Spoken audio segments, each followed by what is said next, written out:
श्री स्वामी समर्थ. जय महाकाली. सर्वांना तुम्हा सर्वांचे आपल्या चॅनेलवर अगदी मनापासून स्वागत आहे. स्वामी महाराज तुमच्या सर्व इच्छा लवकरात लवकर पूर्ण करो ही स्वामींच्या चरणी प्रार्थना करते आणि आपल्या आजच्या व्हिडिओला सुरुवात करते. 22 सप्टेंबर 2025 सोमवारी घटस्थापना म्हणजेच नवरात्र उत्सवाला सुरुवात होणार आहे. नवरात्र उत्सवाच्या पहिल्या दिवशी प्रत्येक घरोघरी घटस्थापना केली जाते. शेतातील काही पिकेही तयार झालेली असतात तर काही पिकेही तयार होत असतात. अशा निसर्गाच्या वातावरणात घटस्थापना करून अखंड दिवा प्रज्वलित करून नवरात्र उत्सवाला सुरुवात केली जाते. नवरात्रीमध्ये प्रत्येक दिवशी प्रत्येक वेगवेगळ्या देवीचे पूजन केले जाते. घटाला प्रत्येक दिवशी वेगवेगळ्या फुलांची माळा घातली जाते. नवरात्रीमध्ये प्रत्येक भाविक भक्त आपल्या यथाशक्ती आपल्या इच्छाने व्रत करतात. कोणी बसता उठता व्रत उपवास करतात तर कोणी अखंड 9 दिवस व्रत उपवास करत असतात. नवरात्रीमध्ये शक्यतो 9 दिवस असतात, परंतु जर कधी तिथीमध्ये क्षय झाला तर 8 दिवसांची नवरात्र येते. परंतु कधी तिथीमध्ये वाढ झाली तर 10 दिवसांची नवरात्र येते. यंदा 2025 मध्ये तिथीमध्ये वाढ झाल्याने यंदाची नवरात्र ही 9 दिवसाची नव्हे तर 10 दिवसांची असणार आहे. तृतीया तिथी ही 2 दिवसांची असणार आहे. त्यामुळे आपल्याला नवरात्र ही 10 दिवस साजरी करायची आहे. 22 सप्टेंबर 2025 मध्ये घटस्थापना होणार आहे. आपल्याला आपल्या घरामध्ये घट बसवायचे आहे. तर घट हे कशा प्रकारे बसवायचे आहेत, घट कुठे आणि कशावर बसवायचा आहे, त्याचबरोबर घटामध्ये कोणत्या प्रकारचे सप्तधान्य आपल्याला पेरायचे आहे. घटामध्ये धान्य पेरताना आपण 7 धान्य किंवा 9 धान्य घेऊ शकतो. ही कोणकोणती धान्य घ्यायची आहे, त्याचबरोबर घटस्थापना केल्याच्या पहिल्याच दिवशी घटाला कोणती माळा घातली जाते ह्या संदर्भात माहिती आपण आजच्या व्हिडिओमध्ये पाहणार आहोत. म्हणून व्हिडिओ अगदी शेवटपर्यंत पहा, मध्ये स्किप करू नका, जेणेकरून योग्य ती माहिती तुमच्यापर्यंत पोहोचेल. आपण जर नवीन असाल या चॅनलवर तर सबस्क्राईब करा. त्याचबरोबर कमेंटमध्ये श्री स्वामी समर्थ आणि तुमच्या कुलदेवेचे नाव देखील लिहा. घटस्थापनेचा संबंध हा शेतकरी आणि कृषी संस्कृती यांच्याशी येतो. आपल्या शेतामध्ये जी पिके उगवली जातात त्यातून आपले पोट भरते आणि त्याच्या प्रती श्रद्धा व्यक्त करण्याचा दिवस म्हणजे घटस्थापनेचा दिवस. नवरात्रीच्या 9 दिवसांमध्ये दुर्गा देवीच्या 9 रूपांची पूजा केली जाते आणि नवरात्रीच्या पहिल्या दिवशी घटामध्ये शेतातील माती आणून त्याच्यामध्ये धान्य पेरली जाते. देवी जरी सिंहाची स्वारी करत असली तरी देखील नवरात्रीच्या काळामध्ये ती जेव्हा पृथ्वीवरती येते तेव्हा त्यावेळेला तिचे वाहन बदलते आणि देवीचे वाहन कोणते आहे याच्यावरून शुभ आणि अशुभ काय आहे हे देखील ठरवले जाते. यंदा 2025 मध्ये देवीचे वाहन हत्ती आहे, म्हणजे देवी ही हत्तीवरून येणार आहे आणि हत्ती हा सुख समृद्धी आणि ज्ञानाचे प्रतीक आहे. त्यामुळे यंदाची देवी सुख समृद्धी ज्ञान भरभराटी घेऊन येणार आहे आणि हे अतिशय शुभ असे संकेत आहेत. आपण जेव्हा घटस्थापना करतो तेव्हा आपल्याला कोणकोणते साहित्य लागणार आहेत, तर आपण ज्याच्यामध्ये घट बसवणार आहोत तर ते केळीचे पान असू शकते, पत्रावळी असू शकते किंवा टोपली असू शकते किंवा ताटामध्ये देखील घट आपण बसवू शकतो. त्याच्यानंतर आपल्याला घटामध्ये लागणार आहे ते माती लागणार आहे. माती आपल्याला सुपीक काळी भोर घ्यायची आहे. त्याच्यानंतर पाणी आपल्याला लागणार आहे, हळद, कुंकू, अक्षता, गंगाजल, गोमूत्र आणि घटामध्ये पेरण्यासाठी आपल्याला धान्य लागणार आहेत. त्याच्यामध्ये आपण 5, 7 किंवा 9 धान्य आपण पेरणार आहोत. मग ह्याच्यामध्ये हरभरा, बाजरी, ज्वारी, गहू, मका, तीळ, करडई, मूग, चवळी अशा प्रकारची आपल्याला भरीव धान्य घ्यायची आहे, ज्यामुळे आपला घट जो आहे तो व्यवस्थित दाट हिरवासर उगवतो. त्याच्यानंतर आपल्याला नारळ लागणार आहे. त्याच्यानंतर आपल्याला रक्षासूत्र, विड्याचे पानं, सुपारी, त्याचबरोबर तेलाचा दिवा, तुपाचा दिवा, 1 रुपयाचं नाणं, त्याचबरोबर लाल रंगाचं वस्त्र, मातीचा तांब्या. जर तुम्ही तांब्याचा किंवा पितळेचा तांब्या घटावरती कलश म्हणून ठेवत असाल तर तुम्ही जो वापरता तो तांब्या या ठिकाणी वापरावा. आंब्याची डहाळी, त्याचप्रमाणे आपण कलशावरती नारळ ठेवतो, या नारळावर तुम्ही देवीचा मुकुट देखील लावू शकतो. छान दागिन्यांनी त्या नारळाला तुम्ही सजवू सुद्धा शकता, म्हणजे देवी स्वरूप आपण या नारळाला सजवू शकतो. बाकी तुमच्याकडे जशी पद्धत असेल त्या पद्धतीने तुम्ही कलश स्थापना करावी. घटस्थापनेच्या दिवशी सकाळी पहाटे लवकर उठायचे आहे, स्वच्छ अंघोळ करून घ्यायची आहे, घर स्वच्छ करून घ्यायचे आहे, स्वच्छ कपडे परिधान करायचे आहे. त्याचबरोबर घटस्थापनेच्या दिवशी काळ्या रंगाचे वस्त्र कोणीही चुकूनही परिधान करायचे नाही. ज्या ठिकाणी आपण घटस्थापना करणार आहोत ती जागा देखील आपल्याला स्वच्छ करून घ्यायची आहे.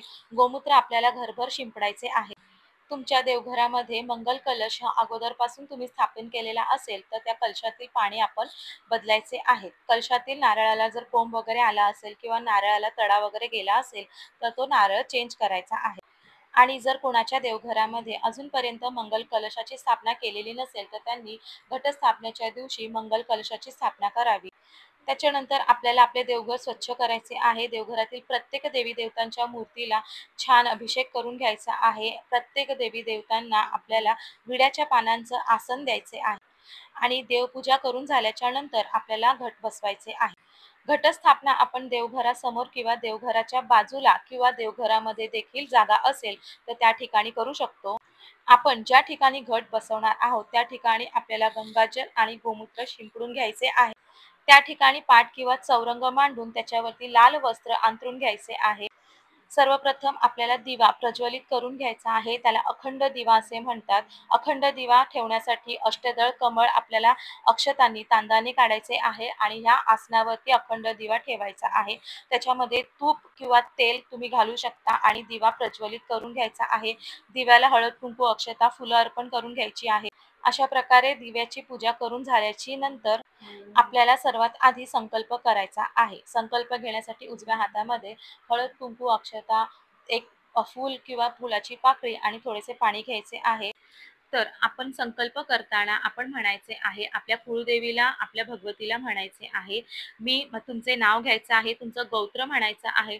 म्हणजे तुम्हाला जर गौत्र तुमचं माहीत नसेल तर काश्यप गौत्र असं म्हणायचं आहे. त्याच्यानंतर मी 9 दिवस नवरात्रीच्या काळामध्ये घटस्थापना करत आहे आणि अखंड दिवा प्रज्वलित करत आहे. ही सेवा मी अखंडपणे करणार आहे आणि माझ्या घरामध्ये आई भगवती माझी कुळदेवी माझ्या घरात सतत वास कर, कायम तू ह्या घरामध्ये वास कर, आमच्या घरावरती कुटुंबावरती कृपादृष्टी ठेव, संरक्षण कवच कर असे म्हणून संकल्प आपण तो ताटामध्ये सोडायचा आहे. त्याच्यानंतर आपण जे चौरंग पाट घेतलेले आहे घटस्थापनासाठी त्याच्यावरती आपल्याला तांदळाने स्वस्तिक काढून घ्यायचे आहे. त्याच्यावर घटस्थापना करायची आहे. त्याच्यावर आपल्याला ताट किंवा केळीचे पान किंवा पत्रावळी किंवा मग टोपली ठेवायची आहे. तुम्ही जर टोपलीमध्ये घट बसवणार असाल तर टोपली खाली आपल्याला एक मोठे भांडे देखील ठेवायचे आहे. डबा आपल्याला ठेवायचा आहे जेणेकरून जेव्हा आपण घटाला दररोज पाणी घालतो तेव्हा घटामध्ये जे पाणी आहे ते खाली निसरून त्या डब्यामध्ये पडेल. त्याचबरोबर आपल्याला फुलं देखील घ्यायची आहे. घटाच्या भोवती आपल्याला फुलांची रांगोळी देखील काढता येईल. म्हणजे जशा प्रकारे तुम्हाला सुशोभित करायचं आहे त्या प्रकारे तुम्ही त्या ठिकाणी करू शकता. याच्यानंतर आपण घट बसवताना मातीचे मडके असेल किंवा पितळेचा तांब्याचा जो कलश तांब्या असेल तो स्वच्छ करून घ्यायचा आहे. त्याच्यावर आपल्याला कुंकवाने स्वस्तिक काढायचे आहे. त्याचबरोबर कुंकवाने आपल्याला 5 नाम ओढायची आहे. म्हणजे उभ्या 5 रेषा आपल्याला काढायच्या आहेत आणि त्या रक्षाच्या गळ्याला म्हणजे तोंडाला आपल्याला रक्षासूत्राचा धागा बांधायचा आहे. त्याच्यानंतर सर्व मंगल मांगल्ये शिवे सर्वार्थ साधिके शरण्य त्र्यंबके गौरी नारायणी नमोस्तुते हा मंत्र म्हणत किंवा देवीचा म्हणजे महालक्ष्मीचा असेल किंवा सरस्वती मातेचा असेल, महाकालीचा असेल किंवा तुमच्या कुळदेवीचा मंत्र तुम्हाला माहीत असेल तर तो कुळदेवीचा मंत्र म्हणत आपण जो कलश घेतलेला आहे, तांब्या घेतलेला आहे, त्या तांब्यामध्ये शुद्ध पाणी आणि गंगाजल आपल्याला भरायचे आहे आणि ज्या ठिकाणी आपण टोपली किंवा ताट ठेवलेले आहे त्याच्यामध्ये थोडेसे आपल्याला माती घ्यायची आहे. अगोदर आपल्याला एक मातीचा थर त्या ताटामध्ये टोपलीमध्ये घ्यायचा आहे. माती अगदी दाबून आपल्याला भरायची नाही, अगदी हलक्या हाताने आपल्याला माती त्याच्यामध्ये टाकायची आहे. त्याच्यानंतर आपल्याला मातीच्या मधोमध थोडासा खोल घट म्हणजे खड्डा करायचा आहे आणि त्यामध्ये आपल्याला आपण जो कलश तांब्या घेतलेला आहे तो तांब्या ठेवायचा आहे. त्याच्यावर नारळ ठेवा. त्या कलशामध्ये हळद कुंकू सुपारी फुलं, अक्षता त्याच्यामध्ये घालायची आहे. एक हळकुंड आपल्याला त्याच्यात घालायचे आहे आणि त्याच्यावर आपल्याला नारळ ठेवायचा आहे. ते नारळ आणि म्हणजे कलश ठेवून झाल्याच्या नंतर आपण कलशाच्या सभोवती आजूबाजूला आपल्याला आपण जे सप्तधान्य किंवा जे 9 धान्य तुम्ही घेतलेले आहे ते 9 धान्य तुम्हाला थोडे थोडे करून सर्व ठिकाणी पेरायचे आहे आणि त्याच्यानंतर आपल्याला दुसऱ्यांदा परत एक मातीचा लेयर, मातीचा थर त्या धान्यांवरती आपल्याला टाकायचा आहे. ते देखील आपल्याला अगदी अलगद हाताने टाकायचं आहे. धान्यावरती माती आपल्याला दाबायची नाही आहे, जेणेकरून त्या धान्याला अंकुर जेव्हा फुटेल तेव्हा ते व्यवस्थितपणे बाहेर येतील आणि गवत अगदी छान आपलं उगवेल. त्याचबरोबर आपण घटामध्ये धान्य पेरत असताना आपण जे कलश ठेवणार आहोत, सर्वात अगोदर आपण कलश ठेवायचा आहे आणि त्याच्यानंतरच धान्य पेरायची आहे.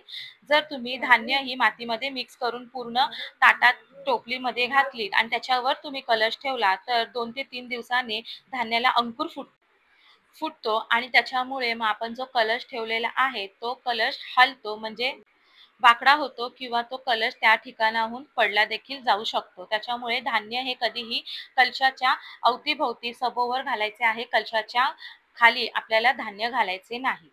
त्याच्यानंतर आपण ज्या मातीमध्ये धान्य पेरलेले आहे त्याच्यावर आपल्या उजव्या हाताने थोडेसे पाणी सर्वीकडे शिंपडायचे आहे, जेणेकरून सर्व माती ही ओलसर होईल. आणि याच्यानंतर आपल्याला विड्याच्या पानांची माळ तयार करायची आहे. अगदी 5, 7 किंवा 9 पानांची माळ तुम्ही ह्या ठिकाणी तयार करू शकता. जी माळ आपल्याला नवरात्रीच्या पहिल्या दिवशी घटाला घालायची आहे.